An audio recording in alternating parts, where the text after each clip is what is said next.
This is my first YouTube video with audio, so in advance I appreciate your patience and forbearance. This is a case of a patient with a mature cataract and the development of Argentinian flag sign and how I managed it. Sometimes it's better to be lucky than good, and in this case you'll see that luck intervenes and the capsule doesn't break. Here you see the cystotome making an incision into the anterior capsule, and typically I look for the white cortical material to come through the opening, and in this case none came out, so I felt empowered to continue with the capsulorhexis. At this point you'll see the radialization of the capsulorhexis.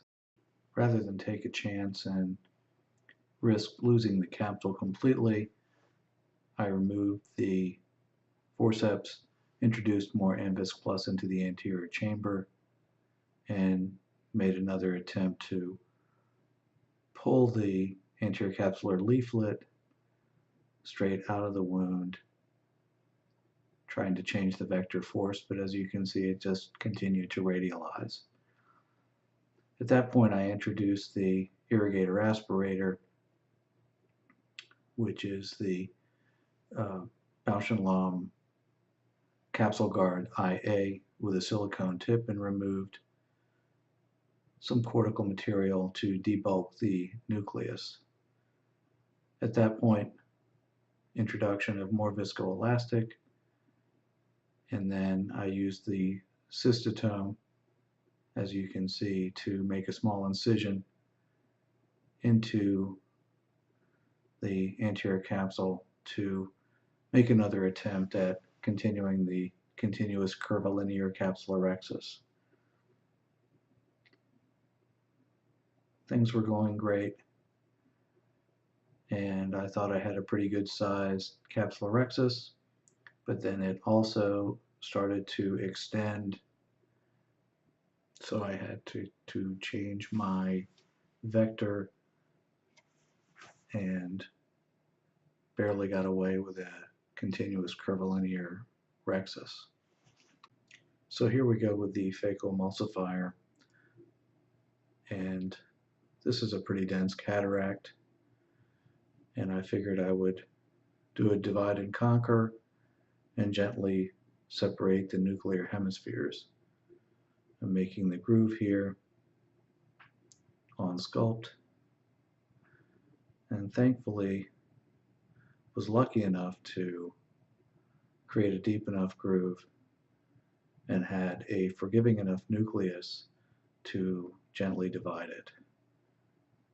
Spinning the nucleus to create another groove, not exactly 90 degrees away, but enough with gentle manipulation to separate that quadrant. Here I get a little bit lucky. When I try to mobilize that quadrant, the entire nucleus comes into the anterior chamber. I took the instruments out and instilled viscoat behind the nucleus. Here again I reintroduced the phacoemulsifier, and as you can see, was reasonably successful in emulsifying it, and was somewhat entertained by the twirling of the nucleus during the emulsification. She had some posterior pressure, and the bottle height in this case was set to 105. The last remaining bits of the nucleus came out pretty easily, but there was a fairly thick shell of epinucleus left behind, which may have been responsible for holding the capsule together. Again, the irrigator aspirator is introduced, and I was lucky enough to remove the fairly tenacious cortical material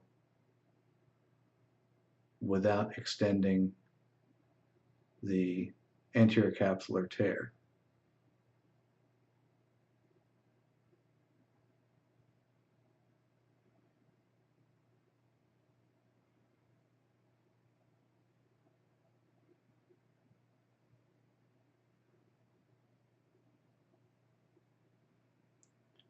I felt courageous enough to go and remove the sticky cortex right near the tear, but I didn't bother to polish because I didn't want any issues with posterior radialization. Here I'm inserting a MA60 lens with the B cartridge, planning on inserting it into the ciliary sulcus. The leading haptic managed to stick straight out, so I didn't have to go in with a Sinskey hook and extend it.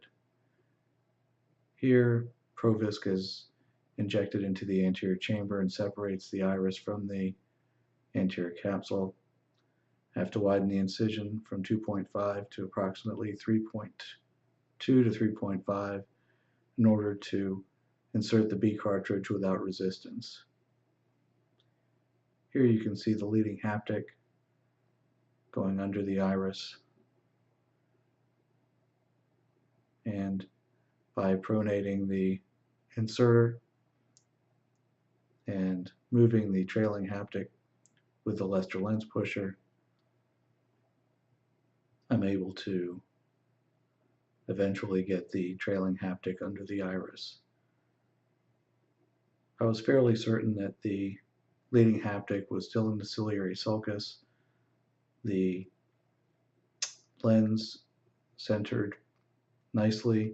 I keep the viscoelastic in the anterior chamber and place the 10-0 nylon.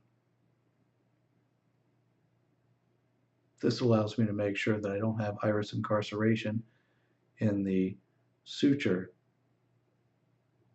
and then now I can move the suture aside to remove the viscoelastic. I didn't want to get too aggressive here and remove the viscoelastic under the implant, but I think because of the posterior pressure, most of the OVD expressed itself anyway. Here I do a triple throw, make it nice and tight, and then inject BSS into the anterior chamber, fill the anterior chamber, make sure that the implant moves behind, stays in position, and then once you inflate the anterior chamber with the triple throw in, closing a single throw loop over that tight triple throw will create, in most cases, an astigmatically neutral closure.